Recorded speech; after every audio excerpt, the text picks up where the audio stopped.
Kidney আমাদের শরীরে দূষিত পদার্থ বের করে দেয়।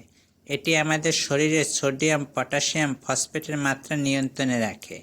কিন্তু যাদের কিডনির সমস্যা রয়েছে তাদের শরীরে পটাশিয়ামের মাত্রা বেড়ে যায়, ফলে দেখা দেয় নানা শারীরিক সমস্যা।